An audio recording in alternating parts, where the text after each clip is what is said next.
From the far reaches of space to the darkest places on Earth, join us as we explore the haunted, the cryptid, the creepy, and more. Exposing Reality Radio presents the Spectral Wolfpack Show, your paranormal nightmare, with your host, Alexander Bobolinsky.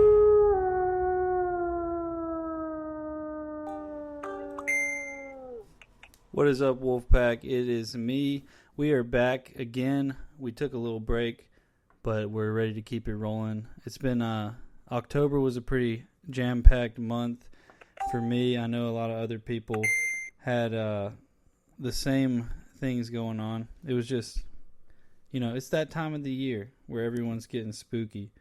So, let's see, what is going on? We got our boy Eric Connor's birthday coming up on Friday. That is going to be awesome. He's actually on his way here, and we are going to be doing some craziness all around Alabama. I can't wait for you guys to see what we're going to do. I've got a big trip planned out for that, so it's going to be good. Also, we got the Hales Bar Dam Christmas event in Tennessee, in Guild, Tennessee. If anyone wants to come and investigate, I will be there as one of the guest investigators, and we will be doing all kinds of awesome experiments and using all kinds of cool equipment that I'll be bringing, and several of the other guest investigators as well. Let's see, what else have you guys missed? I think that's pretty much all of the news I have. Let's get right into the show tonight. Tonight we're going to have Joedy Cook. He is a retired U.S. Army and Iraq war veteran. He is one of the most active Dogman and Bigfoot researchers in the state of Ohio. Joedy has been studying the Dogman and Bigfoot phenomenon since 1991 and is the author of several books. He is the co-producer of the NADP DVD Documentaries, and that's North American Dogman Project, Wisconsin Werewolf and the Germantown Werewolf, and the Beast of Land Between the Lakes. And I've got the Beast of Land Between the Lakes. It's an awesome documentary, and I need to get the other two as well. Joedy has also appeared on several television programs which discuss large primates in North America, including the History Channel's Monster Quest, SyFy's channel's Sightings and Encounters, and the Learning Channel's Top 10 Mysteries of the World. So I'm going to bring him over right now. Joedy, what is up, man? How you doing, buddy? I'm doing great, man. I'm excited to talk about some Dogman tonight. Yeah, so am I. Yeah, love the subject, yeah. Yeah, I know. Let's see, we first met at SuperCon last year, and I got to see... Last year, yeah. I got to see your y'all's talk, and I was just like... I'd heard a little bit about Dogman, but just after meeting you guys and everything, I was like, dang, this is awesome. Yeah, we did it this year. Really good turnout this year. Nice. Yeah, a lot of people had a really good talk. A lot of people, were interested, in that. The phenomenon's getting big. Dogman's starting to be. I mean, it's the new cryptid. Mm-hmm. It really is, and I mean, it's getting noticed, and people love it. I can tell you just what I think was maybe Saturday. Travel Channel did a show on werewolves. They do this legend series, and I mean, it blew up. That was their highest rating show that they did. Yeah. All the shows they did in the werewolf one, I mean, literally did better than all the other shows combined. I mean, because, people love the subject. I mean, people want to be scared. They don't want to be entertained. They want to be scared. It's true. And Dogman is definitely a scary thing to think about. Oh, yeah. It's an apex predator, and it's definitely something you don't want to fool with. We did a, podcast a couple of weeks ago, just to, talk to all the people you're into the subject, ask them, what do you think it is? Because no one really knows. I mean, when you look at Bigfoot, everybody knows Bigfoot's it's a wood ape. It's a primate. Something that's always been there. You look at Native American culture and a lot of these other cultures around the world. Mm-hmm. Who talk about it. So we basically know what Bigfoot is. Dogman it's different because he's flesh and blood, but he's also supernatural, and there's also a extraterrestrial connection to it. I've heard about that. Yeah, so so you just don't know. So we were on for like 2.5 hours live, and believe it or not, more people felt he was more supernatural or extraterrestrial than he was flesh and blood. Mm-hmm. Which we were amazed. We did not think that people were gonna think that this thing was supernatural, let alone extraterrestrial. But I mean, people were surprised. I mean, on with their answers and stuff, and it turned out to be a really good show. Mm-hmm. Very high ratings on it. So yeah, it was good. It was good. So how did you get into the Dogman stuff? Like, when did that kind of start for you? I was always into the Dogman stuff. I mean, I was interested in the werewolf. I've always been interested in werewolves. I loved it. I love the old Universal monster movies. Mm-hmm. And the Wolfman has always been my favorite.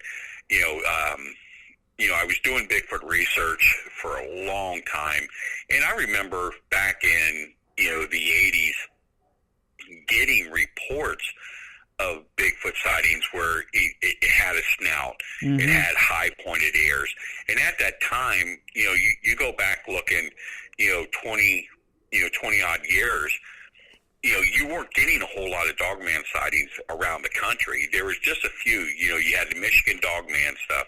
You had stuff coming out of Wisconsin, and out of Ohio, you had the Defiance, Ohio case. Yeah, and that was pretty well it back in the 70s and the 80s, and no one ever heard anything about it. So as I'm going on, and I'm getting more of these reports of a werewolf type creature, and I just got so fascinated with it because, like I said, I was always into the werewolf stuff. So I just, I went with that, mm-hmm. and within the last, I say 2 years, 3 years, I mean, it just literally exploded, the amount of sightings that it's coming in. I mean, we're averaging, oh my God, let's see, a year. I think we figured it out. A couple hundred, reports, that's coming in within the last, 2 years. This is just, nationwide. And it's just, it's just it's exploding more and more with more people coming forward. Yeah. And the thing about it, what I find interesting is a lot of our reports are from law enforcement and prior military and military. Mm-hmm. Yep. Yeah, I remember you guys were telling us about that Mm-hmm. at SuperCon, and that's very interesting. Yeah, especially coming from professional backgrounds. Yeah, and exactly. and it's the stories that people are telling. And the thing of it is, when people talk like Bigfoot, the description is pretty well much the same. When it comes to Dogman, the descriptions are pretty much the same, but there's always something a little bit different, about it. Either the size, or if it was, on 2 legs at the time, or, on all fours and then with the 2 legs, and the way it acted, and, and things. And, these things they're kind of like, they hunt like raptors. Where if you see one, it's going to let you see it. And then you have to, watch from your, flank and, from your, sides to make sure the other one's not coming around, because we had quite a few reports where that has happened, to people where, it let them know it was there, and then all of a sudden, they see another one coming out from the side. These are scary things. Yeah, that's freaky, and I would hate to be in that situation, but also I would like to be, because I'm into this stuff. So I'd like to see it. Yeah. I'd like to see it, but I don't want to die. Yeah, I mean, you don't. But I always say, I'm going to be the first one killed by Dogman, because I'm going to want to see what it is. Yeah. We're going to get it on video. So. For sure. Yeah, I know. I was talking to David about. I think we were trying to set up something at Land Between the Lakes, and yeah. I remember it was like last year, but some people's schedules conflicted, and I saw you guys just. Is the Germantown Werewolf documentary, is that a newer one you guys did? We're working on that. There's a couple documentaries we're looking at doing, the Germantown and the Defiance. Yeah. And then the Shenango Valley Werewolf. But there's, how can I say this? There's something big going on behind the scenes that's kind of taking up a lot of our time. And at this time, we're not at liberty to say, what's going on because we're under contract. Yeah. But eventually it's going to come out, and it's going to benefit the community really well, because what's going on is what's needed in the field. Nice. So once that's done, we're going to start working on getting the documentaries and stuff. Yeah. Putting a little bit more money into them, and stuff. Because like you said, the two that we have out now, Dave and I did them. We put a lot of time, effort, not a whole lot of money in it, because we kept it under budget, and, we did everything on our own, which I think we did a really good job. Totally. On the documentaries. They're not the best. They're not like Small Town Monster stuff, but they're, but it's very informational, and that's what people want. And the LBL one that we did, that's the one I have. Yeah, that one. I mean, we had a lot of issues with that one.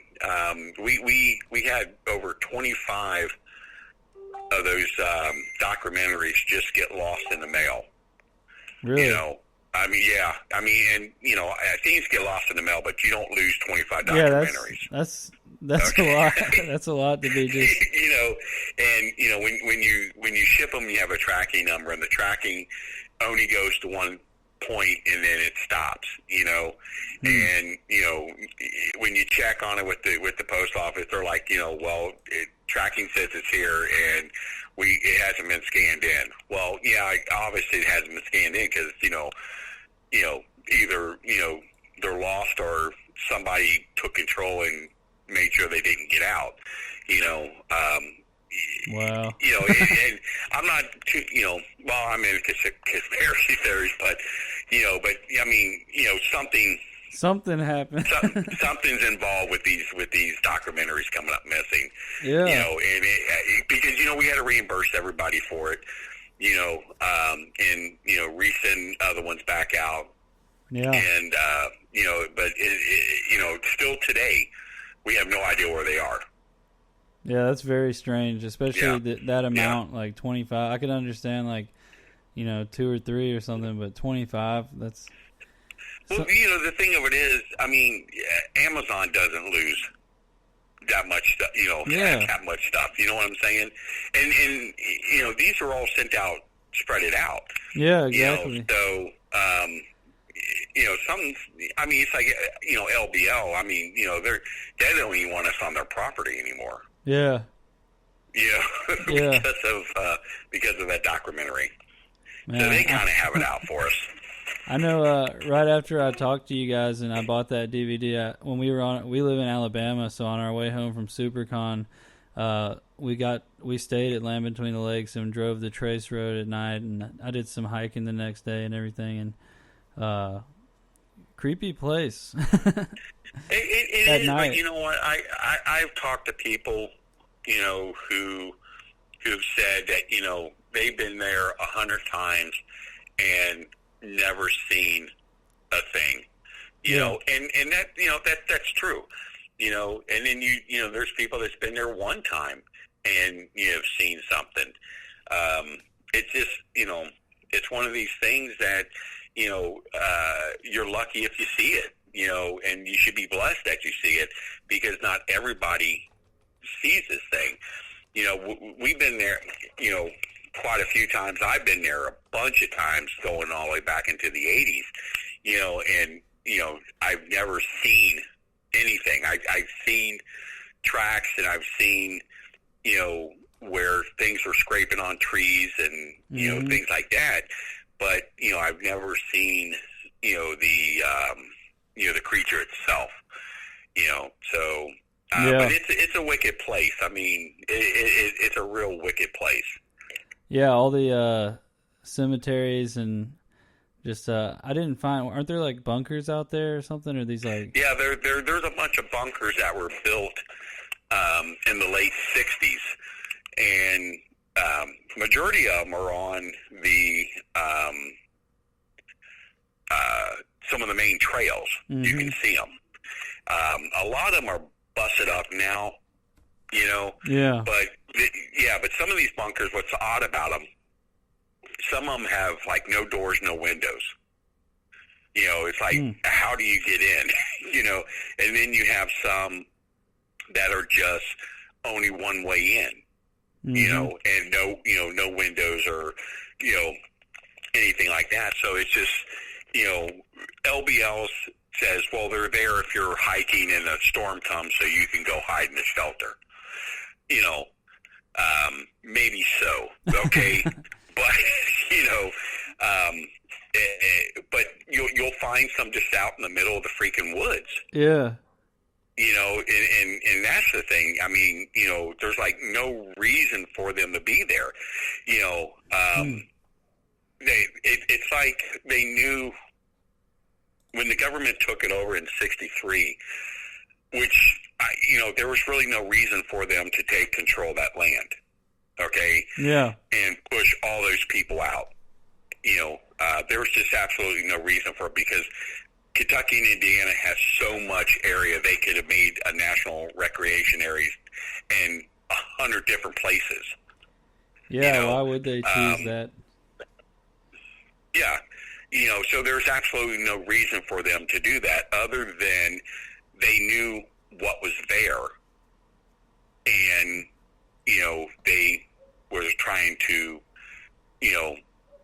keep it confined there, because they basically built and made, like, new rivers and, and stuff around there, to kind of, like, block it in a little bit more. But those bunkers were like, I mean, to me, they, when they were built, they probably looked like they were there to catch something and keep something confined. Yeah. And then I wonder about the ones with no windows or doors. Like, is it something been sealed in there? Or is it an underground entrance? Or see, that's the thing. I mean, it's really hard to, even come up with an explanation on why, these bunkers were there. I mean, if they were building them for, if you're on a trail and a storm comes, I mean, they could have done it with wood. I mean, you know what I'm saying? But I mean, it just doesn't make sense how these things are set up, and how they were built in there. I mean, it doesn't make sense why they're even there, and they're scattered all around that place,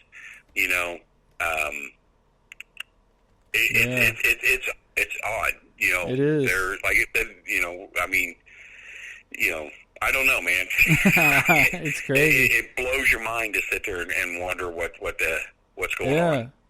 I mean, I hiked up. Oh, go ahead. No, go ahead. I was going to say I hiked up to where the Vampire Hotel used to be or whatever. All I could find then was like a chimney and stuff. I didn't see any of the bunkers, but... Well, that was a house. Yeah. That wasn't, they call it the hotel because how it looked after it was all, all the wood and everything was taken off. It looked like a hotel, but it was actually someone's home. Yeah. And, they tore it down because, in my opinion, there were so many sightings of the beast in that area. Mm-hmm. And I think that's why they basically turned it down, because people were going there and camping out in there. Wow. And having parties to see the beast, I think they tore it down because, they didn't want someone to get hurt or someone to actually see what was there. Yeah. Because it was a pretty, stable building. Mm-hmm. Yeah, I saw the pictures of it. Wow. Yeah, it's wicked looking. It is.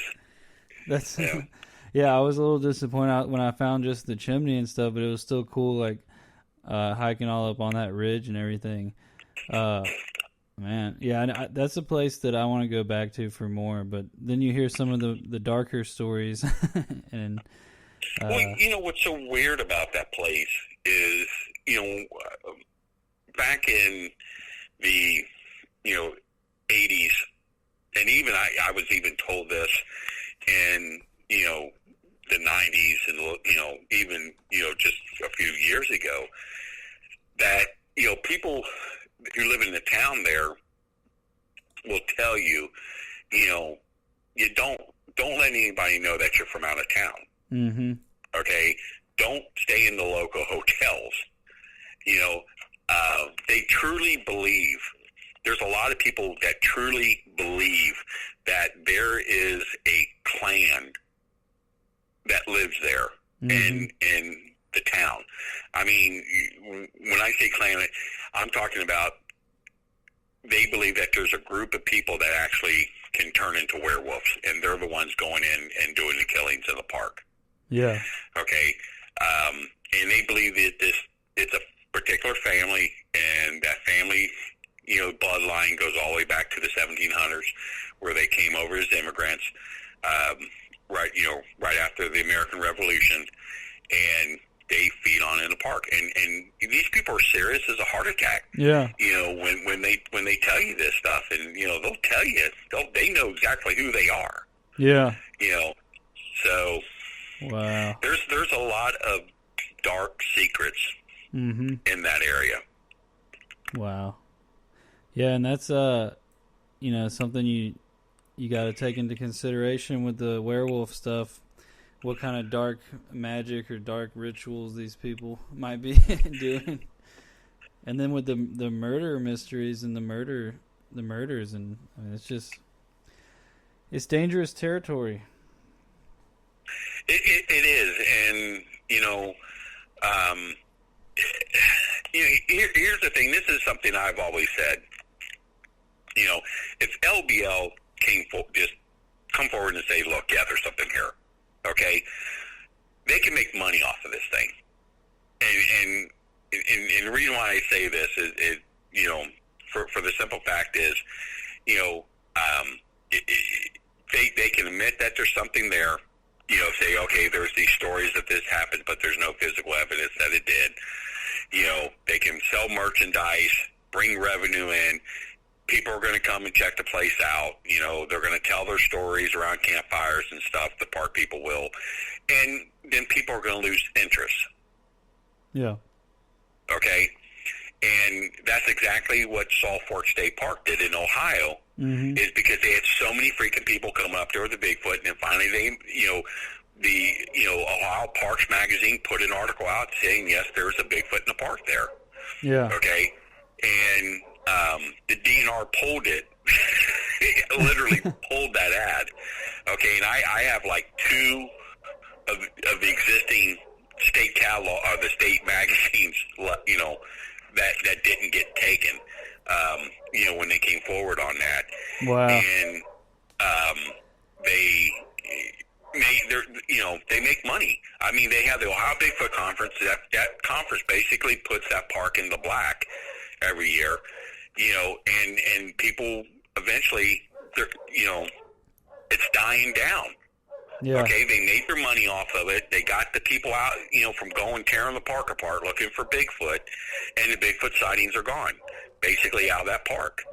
Okay, mm-hmm. And LBO could have done that, and that would resolve the problem. But they just don't want to admit that there's something there, because they're more concerned of a 50-50 chance they can lose revenue or they can gain revenue. Yeah. And I don't want anybody to do anything just to make money off of it. But, if they have an issue with people coming down there doing it, this is the way to do it to end it. Yeah. Wow.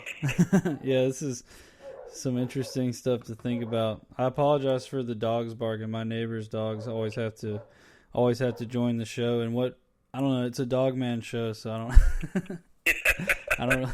Yeah, I pulled mine in right before the show because otherwise, he was gonna go be getting stupid. Yeah.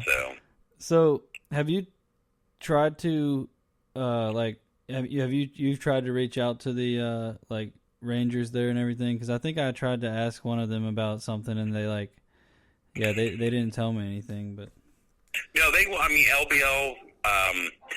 The employees won't talk to you. Yeah. The rangers will not talk to you. No one will talk to. They have a standing order not to talk to anybody about it.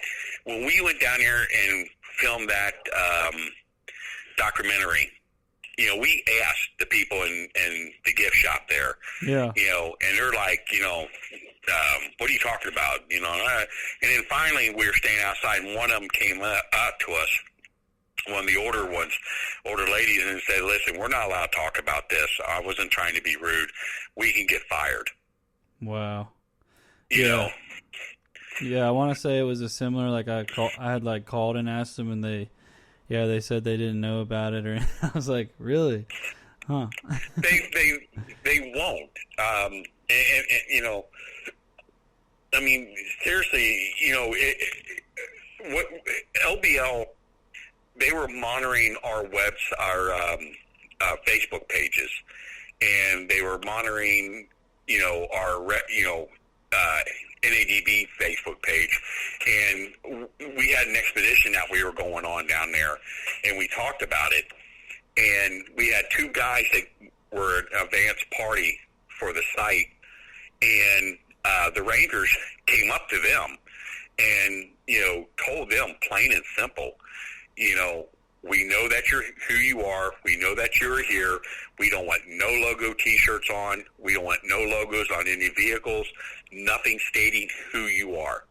And the guy that runs the camp area, who takes care of it, the rangers told him if anybody comes for the NADP event, turn them around, send them home, tell them the event is canceled. Wow. And the guy even told us that. He said, the rangers came and told me to, send you guys home. Man. So they know what's going on. Yeah. It's very strange. So, yeah. For the listeners, real quick, will you explain a little bit about the story about the campers that got killed?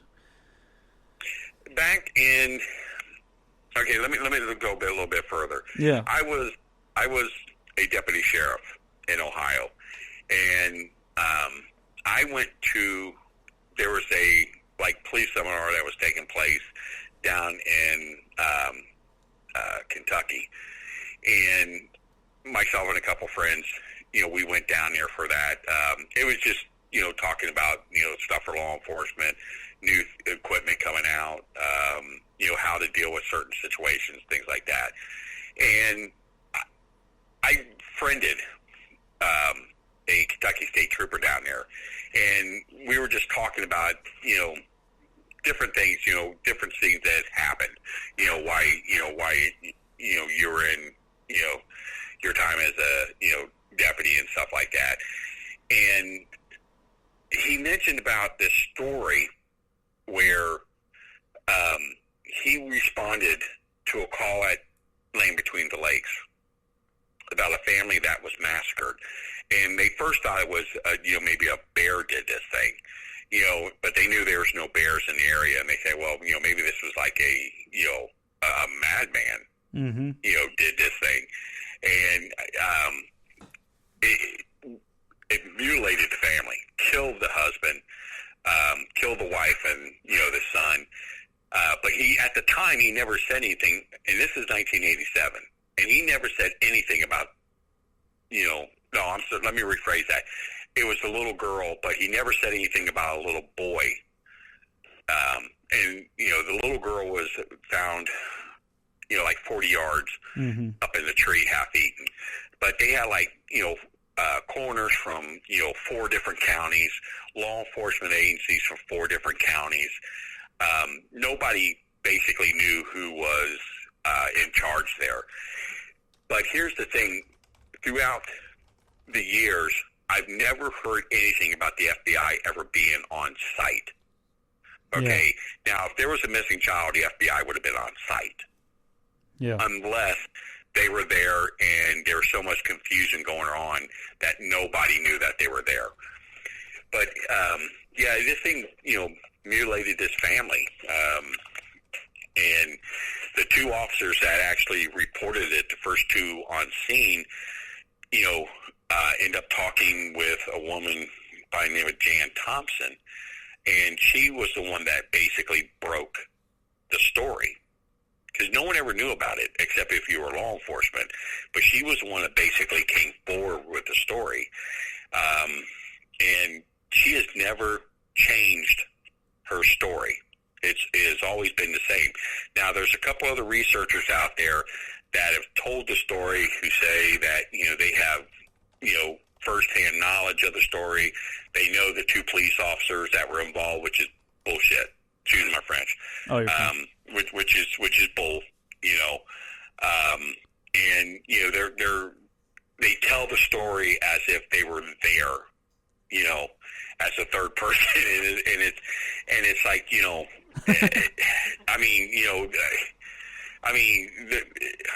it's gotten to the point where it's ridiculous. Nobody. This particular case, there is not one shred of physical evidence. There's circumstantial evidence. You have human testimony from law enforcement who say they were there. Now, I've talked to about 6 different police officers who said they were there from different jurisdictions. Okay, I've talked to different witnesses who say it was there. And everyone has taken me to one particular site where this happened. Okay? And, there's other researchers out there that say it happened at this particular site. So you have a lot of, unclarified information here. So no one really knows. And, if it actually happened. Okay? So we can only go by what people have told us as researchers what actually happened. And obviously something did, because LBL is really shutting up about it. Yeah. They won't even deny that it didn't happen. Wow. All they're saying is that, we don't know anything about it. But they'll never say it never happened. Very bizarre. It's I don't know. It's one of those. Yeah, that's the thing. There's a lot of other stories. There's a story, about a bow hunter being killed down there. We did our research down there, and we found no evidence that a bow hunter was killed by Bigfoot or by a dogman. There was a bow hunter that died of natural causes, and his body was eaten on by coyotes. But, he died of natural causes. And there was actually a press release that was put out about that by LBL. Okay? And, So the story is that, this guy was camping. He didn't come home, on a Sunday. His wife figured that, he probably stayed a day longer. Then Tuesday came. He never came home. She calls the park saying, hey, my husband's out there. This is his name. They check and find out, did he register? Yeah, he registered. Well, this was where he said he was going to be. They went out there. They found, his camp ripped apart. They found a compound bow that was broken too, and he was, gone. And they found his body, at, I can't remember, it was Horseshoe, what do they call that area? I can't remember off the top of my head. Yeah. But, out in this, area a couple miles away, in a, bean field, and, where this thing supposedly dragged him out there. Well, we went to the site, and we went to the direction where he was supposedly been dragged, and there's no way, it could have got through some of this brush, carrying a body. It's the terrain was just really bad. And we even had a woman contact us, stating that she was a member of the family of the man that was killed. Mm-hmm. Okay. And she stated to us that the family's upset that people are going around saying he was killed by a dog man. They believe he was killed in an accidental hunting accident. Mm-hmm. And the park's covering it up. Wow. Okay. And his body did get eaten on by coyotes and things like that, which made him look like he got killed by a dog man. But the family says, no, they believe he was killed accidentally because they said they were not even allowed to see his body. They were not allowed to even see the coroner's report. What? Of what happened. They even had a family member who's a doctor that went to talk to the coroner, and the family member came back and told the family, you need to let it go. Man. So, yeah, there's something weird with this case. But, in my opinion and in my research, no bow hunter was killed by a dog man. He was killed in either a hunting accidental hunting accident, or, he died of natural causes, and he was eaten on by any other, all the other predators that were out there. Mm-hmm. And, stories went from he was eaten on by coyotes to he was eaten on by dog man. And, by the time the story starts at the first person, it's totally different by the time it gets to the 10th person. Exactly. And that's the truth. Mm-hmm. But there again, it could have happened. It could have happened, but there's no circumstantial evidence that it did happen. Yeah. There's researchers out there that swear that they have a friend that works there, and that friend was there when they recovered his body, recovered his campsite, found all this stuff. But you know what? If that friend's not willing to come on camera and talk about it, it never happened. Yeah. Okay? And that's the thing that people have to understand. You can have 100 people that will sit there and tell you that they were there, they saw it, but if they don't go on camera and say it, it doesn't matter. It's nothing. Yeah, exactly. Like when we did our documentary, we had a guy who worked for the Kentucky Fish and Game who was dying of cancer, and he came forward to us and told us about his story. He saw one kill 2 people. Yeah. Right in front of him. Yeah. In 1979. And, he didn't want to show his face, but, we filmed it. And I asked him hard questions like, why didn't you report it to the cops? Why didn't you report it to your supervisor? Mm-hmm. And, like he said, what would it have done? They knew what was in that park. If I would have said I saw something, he says I could end up dead. I could end up losing my job. They could have made my life miserable. They could have hurt one of my children. Yeah. And he was scared, So, wow. But there again, that's circumstantial evidence. That's not physical evidence. So you can only go with what you can. That's wild. I got one question here from the chat, and this kind of leads into my next question as well. Chris said, how tall are dogmen, and are they semi-quadrupeds or bipeds? No, the actual size of all of our reports has been right around 7 feet. Mm-hmm. Now, we've had some reports that were much bigger than 7 feet.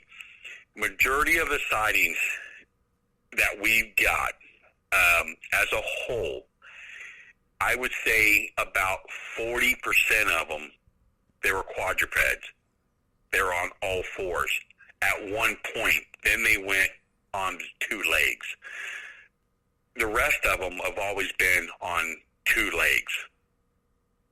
Therefore, there's reports where, I'll give you an example. There was a guy that was hunting, and he had a deer in his sight. The deer just bolted.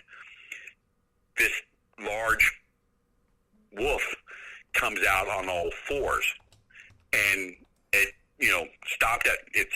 basically stopped when it got to the area where the deer was. Stood up, started sniffing in the air, started walking a little bit on 2 legs, and then looked in his direction.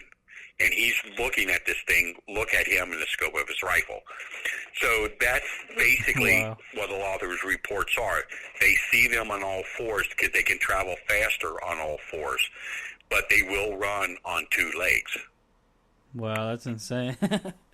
It is. I mean, we in Louisiana, the DEA contacted us, their branch down there, and these guys told us that they were out on an exercise, in the bayous there rather, and they were coming out of it and going to where their vehicles were, and they were all in ghillie suits, and their faces all painted, and they came across, a couple of them that were just walking on 2 legs, and they were looking at each other, and these guys are in ghillie suits, and they said they looked at them like they didn't know what they were.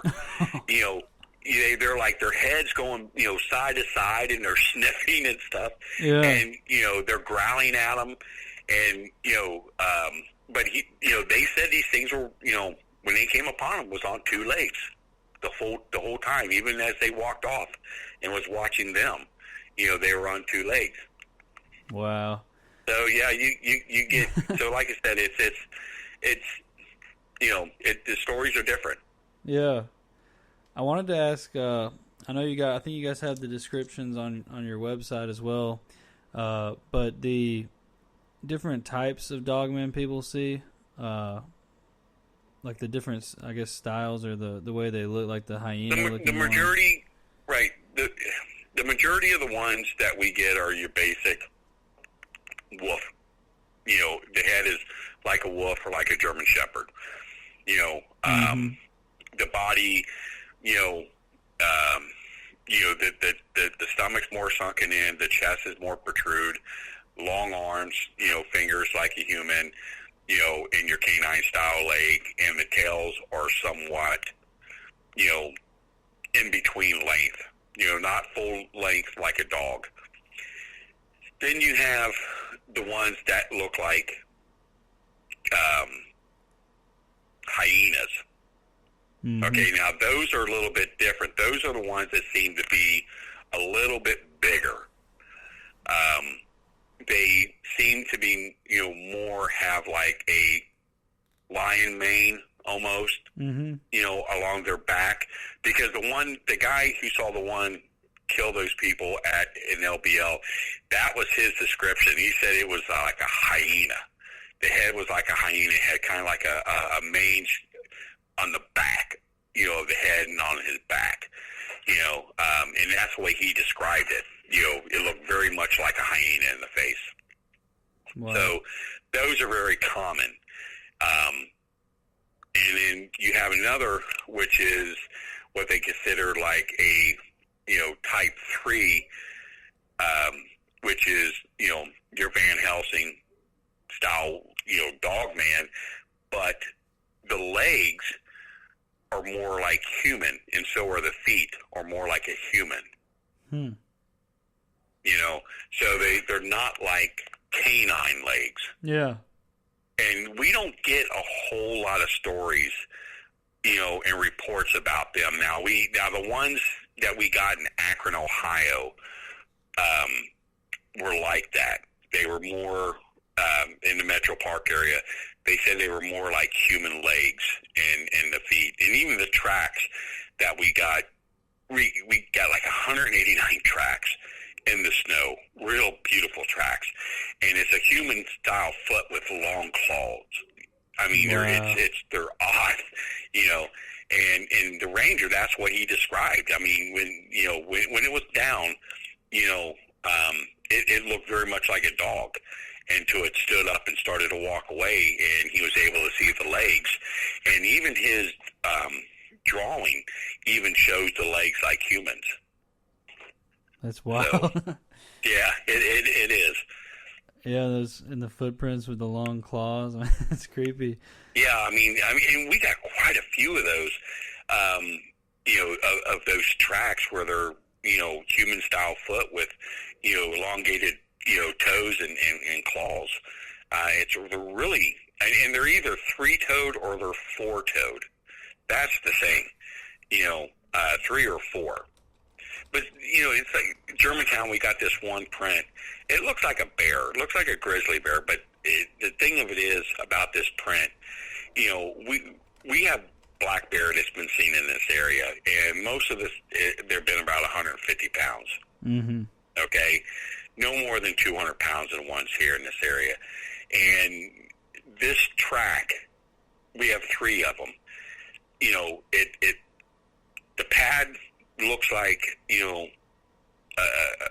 your typical like canine style pad, but the toes are aligned. Okay, they're not like a typical canine where you have, the 2 front toes and then the, one on each side.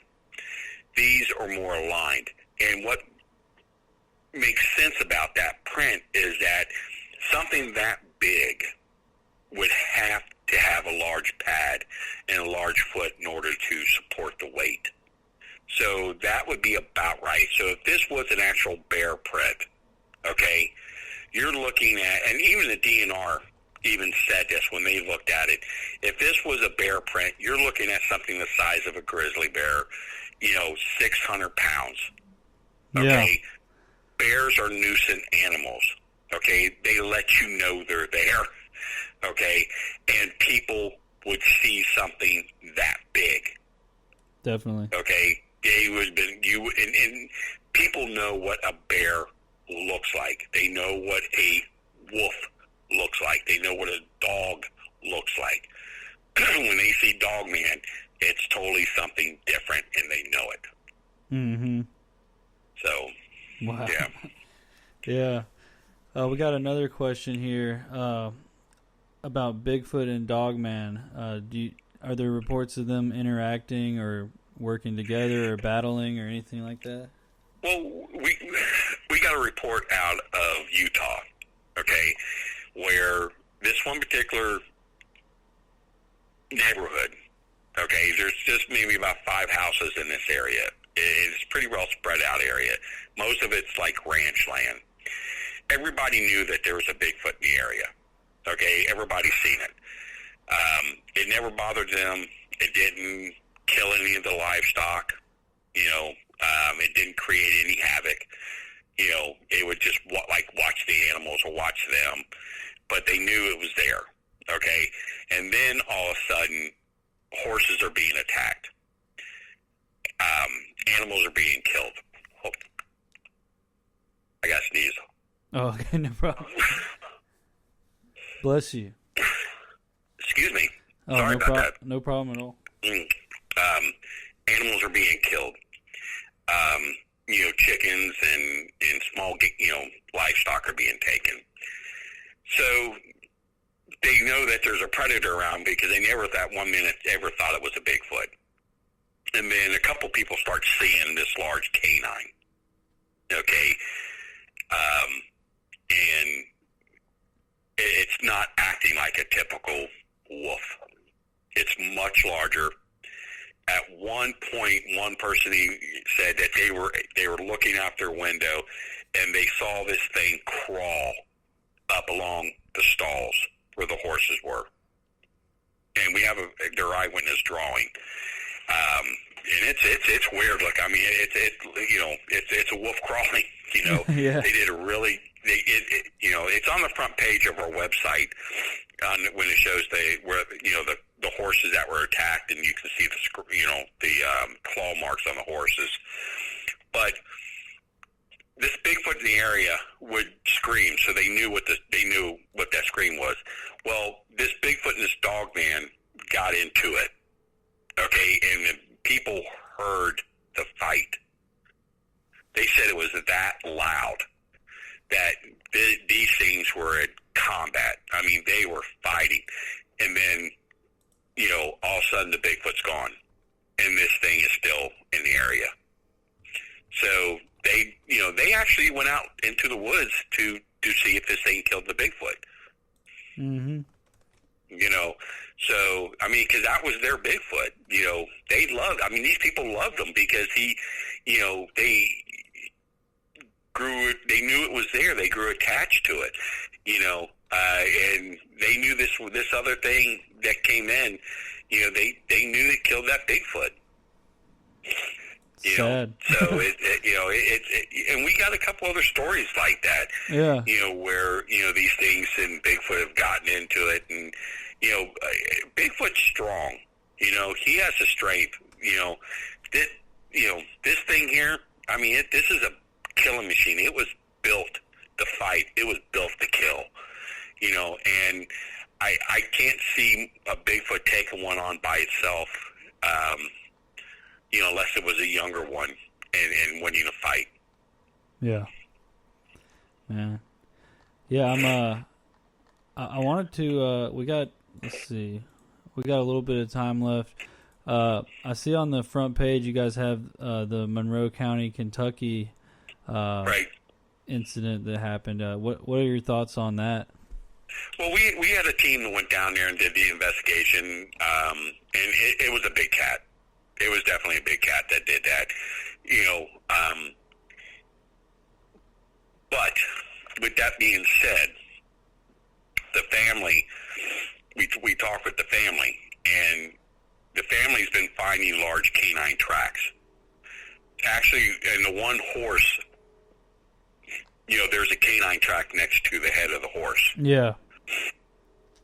Pretty good size, canine track. Mm-hmm. And, the sheriff was actually told to lie about the incident, that somebody went around killing the horses. Not a cat, not a dog man or anything like that, but to lie and say people did this. And the sheriff refused to lie about the case.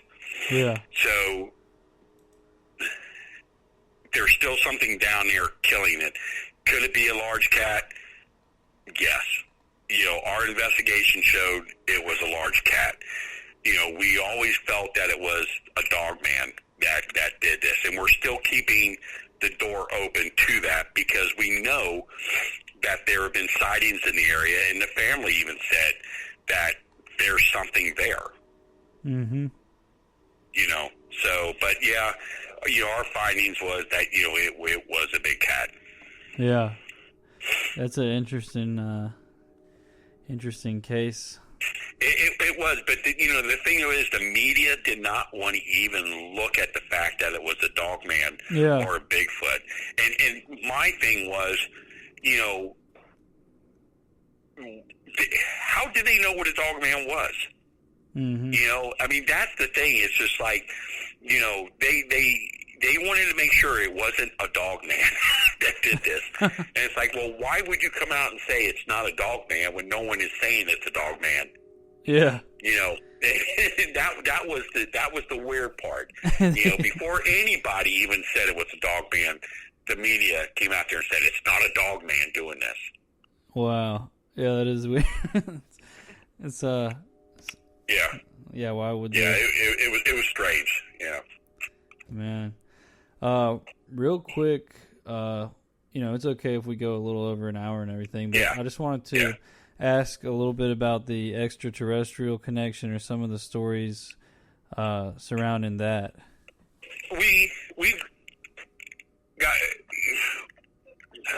I'm trying maybe 3 of them, 3 stories. Mm-hmm. 2 of them was reported into the site. One I was told when I was at a convention I did down in Louisville, the Mid-South Conference.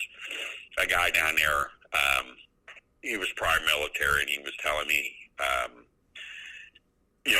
about, the incident thing, but how the story came about. The hotel where the convention was and everybody was staying, there was a bar and restaurant there, so everybody went there after the convention to eat.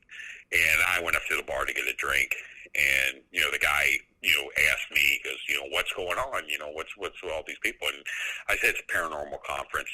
And he goes, like ghost stuff and stuff. And I said, yeah. And he goes, you look for ghosts? And I said, no.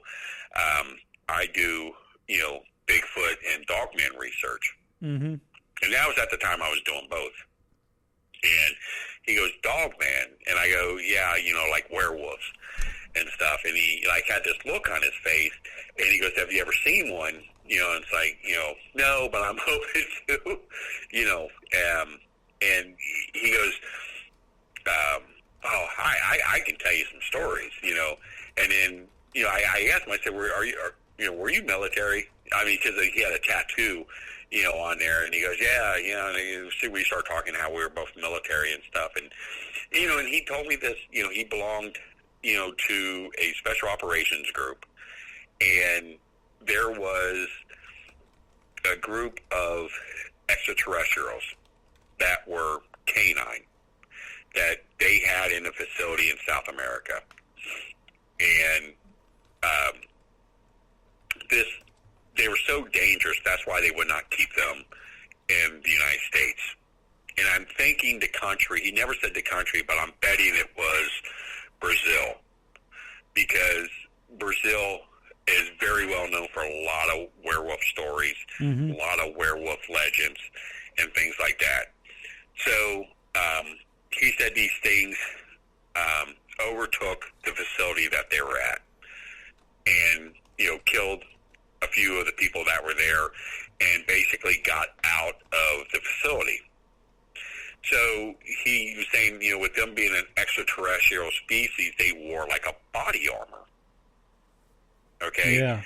And, and I'm like, body armor. He goes, nothing like, a knight or anything like that, but, something more like what you would see in Halo, that type of like a body armor.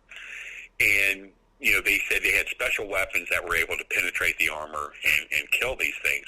And they went down and they killed, these creatures off. Now, I remember a year later, I did a conference with Linda Godfrey, and I talked to Linda, and I told her the story. And Linda told me she heard a similar story from somebody else, mm-hmm. about the same incident. So that kind of gives, there's something to that story. So I did a show one night, and I told, he goes, how can people get a hold of you? And I told him, you send an email in, you can email, through the NADP, my personal email, things like that. So the guy emailed me, and told me, about a sighting he had. He was in the Army at the time. He works, for the government now. And he was in Afghanistan in Kandahar Valley. Okay, Kandahar Valley in Afghanistan, a lot of weird shit. Yeah. Okay, a lot of weird stuff goes on in there. A lot of UFO activity, giants. Mm-hmm. I've heard the just giants. just a lot of, ancient alien stuff. And they were out on patrol, and the team broke off into twos. Okay, which, being a combat veteran, I'm not saying it doesn't happen, but if you're a regular unit, you normally wouldn't do that. Maybe like SEALs and Special Forces would do that because they're more trained to fight in two-man teams. Mm-hmm. But I'm not saying it would never happen. Yeah. But they went off into twos, and they were going up the hill, and they heard a scream. And they went up a little bit slower, and as they got to the top and they're looking over, they see two insurgents already dead, and one that was standing there, like begging for his life, I guess, because they didn't understand what he was saying. And there was two of these creatures in front of them that looked like wolves wearing body armor, and they had a sword that was like a pharaoh sword, kind of like a sickle, mm-hmm. The kind of like the sword you see in the Scorpion King, Yeah. and the Mummy, and it had one of those, he said, and it just took this guy in two from like the shoulders down, Oh my God. And the funny thing about it is the first guy who told me the story, actually told me that these things had these swords, but I never told that part of the story because I always thought it was hokey, until I got validation from this second story, so that extraterrestrial part there. I mean, if you look at pictures of Anubis, okay, Anubis carries that sword, mm-hmm. So was Anubis one of these extraterrestrial dogmen? Man. And and so if you want to look at some history here, you take George Lucas when he did Star Wars. Mm-hmm. Okay, now he had some friends, very close friends at NASA, and some very high positions at NASA, and he was able to see photographs of certain things that no one else would ever be able to see when he did Star Wars. Mm-hmm.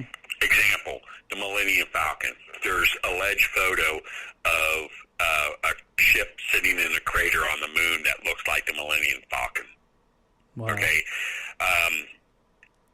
There's alleged photograph, which I actually seen this photograph, of a crash site on the moon, and there's like a robot, remains of a robot, and that robot looks like CP3O. And if you Google Richard Hoagland's book, Dark Mission, mm-hmm. and Google image, you'll see that picture. It's a colored picture, and it looks like CP3O. I kid you not. Okay? But it has, like, red lips. Yeah. The lips are kind of red, but that's what it looks like. Then in the bar scene, there's an extraterrestrial werewolf. Yeah. In the bar.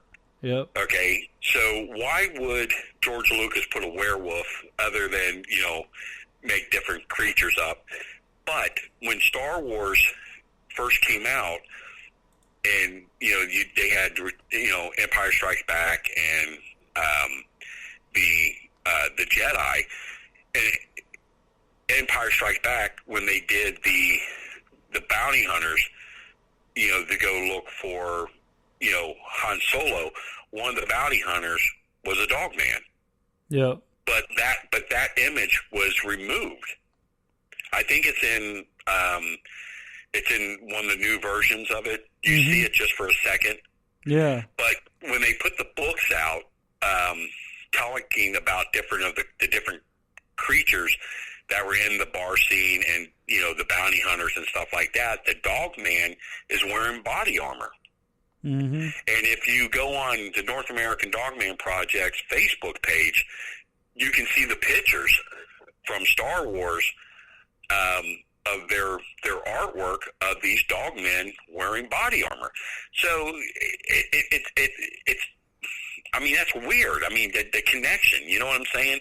And you know, so this third story about Dogman was we were contacted by a retired Air Force officer who stated that, yes, that there is an extraterrestrial species out there that are canine who are extremely aggressive.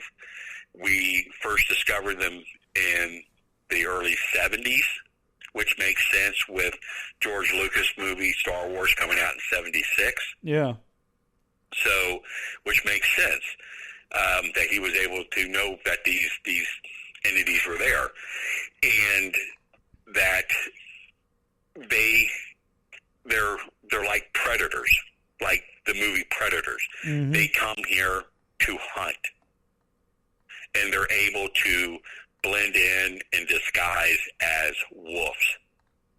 Wow. You know, I mean, this guy was just like going through all this crazy stuff. Yeah. You know, I mean, some of the stuff he was saying, it was just, man, it made sense. It was so far out there that it made sense, but there again, you know, it didn't make sense.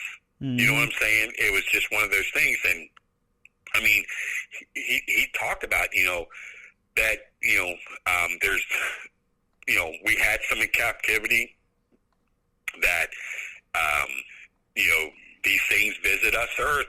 You know, they come in, you know, small numbers. Some of them has actually stayed, and that the ones that came back in ancient time stayed, but never went back to their home planet. They stayed and basically mated with wolves or mated among themselves with the females that stayed, and that's why we have them here. But there's some that also come, and they come to hunt, you know. And I mean, it was really weird with some of the stuff he was saying. But you know, it's like, man, you know, and then you, like you said, you go back and you look at the Star Wars stuff, you know, and it's crazy. It kind of, you know, and because the fact that, you know, George Lucas, you know, talked to people in NASA, that is no big secret. Mm-hmm. Everybody knew that he talked with people in NASA. Even NASA even said they talked with George Lucas, you know, about some of that stuff. Yeah. You know, so, you know, it makes sense. It gives, you know, a little bit of certainty that, you know, these things probably are extraterrestrial. But when you go into the supernatural part of it, you know, that's where you start getting into, like, the stuff that's going on at the Skinwalker Ranch, things that are going in different parts of the country where, you know, these things, you know, are coming through portals. Yeah. You know, they're being seen, you know, in, you know, where they shouldn't be seen. So, you know, it's fascinating. It really is, you know. And if you look at Nubis itself, okay, Nubis represents the flesh and blood. He represents the supernatural, and he represents the extraterrestrial. So he represents all three of those. Mm-hmm. And the fact that Nubis, you know, he was probably a true dogman. I mean, even look at, you know, Greek mythology. Even look at, you know, Viking mythology. They all talk about dog-headed men. Even St. Christopher was a dog-headed man. Yep. And to the, you know, Catholic Church end up putting a human head on him. Yep. That's wild. Man. Well, before we wrap it up, I had one more question from the chat. Chris wanted to know your thoughts on like the hellhound, and I think he was asking that in conjunction with the Monroe County, Kentucky. But go ahead. I'm sorry. I was just saying, do you know much about the hellhound sightings or anything like that? You know the hellhound. The thing about the hellhound. I mean, that's a supernatural thing. The hellhound legend is that they protect the graves from the demons coming to take the souls. Mm-hmm. Okay, but in some cases, these things are evil.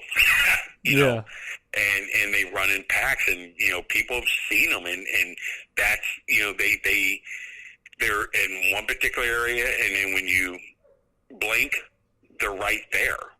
Mm-hmm. So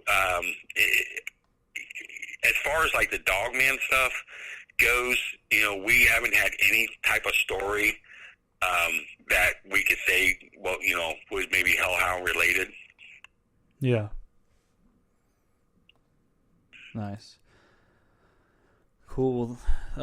Before we close it out, go ahead and let everyone know how to find y'all's pages and everything and your website. And I did put the link in the description for the North American Dogman Project Facebook and website. But if you want to just say the links, let them know where to find your stuff. And NorthAmericanDogmanProject.com. We have a Facebook page, North American Dogman Project. A lot of our chapters have Facebook pages too. So when you type in North American Dogman Project, it's the main page. The rest of them will either say, it's the Indiana branch, Pennsylvania, or whatever. So you just want to hit the plain one that says North American Dogman Project. You can contact us through there. You can contact us through any of the chapters, Facebook pages. You can send us an email, NADPreports@gmail.com. You can contact me through Facebook page, and we'll get with you. Awesome. Well, thanks so much for coming on, man. We're gonna have to do this again because I can tell there's so much to talk about. We could have easily gone for 2 hours, but we'll have to set up another show maybe next year and see what else has been happening with the Dogman. Yeah, there's some good things happening here, and we'll definitely keep you posted on that. On that and stuff, so we can get the word out and things. So yeah. Awesome, man. Well, before you go, I gotta ask because the chat was asking. Sometimes we make our guests do a wolf howl because it's the Spectral Wolf Pack show. So you got a howl for us? I don't want to get my dog riled up and my wife's asleep. Ow! There we go. There you go. Thank you, man. Yeah, man, I'm telling you what, man. If that ends up on Facebook or YouTube. No, that's fine. Oh, that was a good one. Hey, I appreciate it, man, and hey, have a great night, and we'll definitely. You too, buddy. Keep in touch. Yeah, we'll talk again soon. All right, man. Anytime, brother. All right, be good. All right, have a good night. All right, you too. Bye. Thanks, man. Bye. Awesome, guys. That was Joedy Cook of the North American Dogman Project. Such awesome stories. Like I've got, some of you guys might know, I've got a love for cryptids, and Dogman's one of them that I just am very fascinated by the stories. I'm always trying to seek out. I wish we could have gone on for longer because I wanted to ask him about some of the other things, but we'll have him on again because there's just a lot, and it's just crazy. I actually heard about a Dogman sighting kind of near the area where I go squatching here. So, we're still trying to figure out what that red-eyed thing was that I caught. Was it Bigfoot? Was it Mothman? Was it Dogman? Who knows? We'll find out, though, because there was sightings in the neighborhood down the street from my house, which is about 2 miles from that location, which is crazy. And Kim, I see, is Krampus considered a cryptid? I guess you could consider it a cryptid, because, you know, cryptid just means, I guess the root word, I think is it crypto? It means like hidden. So it's just like any kind of, like even a mountain lion can be considered a cryptid in certain regions where they say that they don't exist, but people still see them. So yeah, I think Krampus, if people still claim to see it, I don't remember exactly where it originated from, but I guess you could consider it one. Because people do consider the Mothman one as well. But some of these things definitely could have some other descriptions of them. I guess you could call some of them could be paranormal, extraterrestrial, supernatural. I don't know. All kinds of craziness going on. But yeah, the Dogman stuff is just like, it draws me in. So hopefully I'm not with Joedy getting eaten by the Dogman when we're out looking for it. But anyway, guys, let's do this again. We need more Dogman episodes, because there's a lot of darkness and murder mysteries and all kinds of craziness surrounding the Dogman legends. And I'm glad we got to do this. It was awesome. So I will have to go now, but be on the lookout this weekend. We got the Eric Connor Birthday Bash Supreme. It's going to be off the charts, and you guys will be seeing some updates about that probably later tonight, tomorrow. It's going to get wild, though. It's going to get wild. And with that, I think we have covered everything I wanted to cover. We got the Hales Bar Dam Christmas event coming up December 16th, I believe. Let me double check so I'm not shooting out false dates. But if anyone wants to come to that, I don't think there's a limit. I think you just show up. It's $30 per person, or you can bring a stuffed animal with the tag on it, and $10 for $10 off. And that gets donated to the Arianger Children's Hospital. So it's a good cause at an awesome location. Special guest investigators, me, Bigfoot Bob, which is me, Joe Vitale, Josh Neiman, and Miranda Young of Ghost Biker Explorations. So it's gonna be lit. That's all I gotta say. It's gonna be lit. Also, guys, tomorrow night I will be on JP's podcast talking about something coming up that you guys will definitely want to hear. So with all that said, I will see you guys very soon on some live streams and everything. Glad to be back on the podcast. Let's keep it rolling. I had to take a break because there was a lot going on. October is always like the busiest month for most of us because it's the spookiest time of the year. Lots was going down, and yeah. So thank you guys for listening. Thank you to Joedy Cook for coming on. It was awesome, and yeah, I'll see you guys tomorrow probably. Awesome.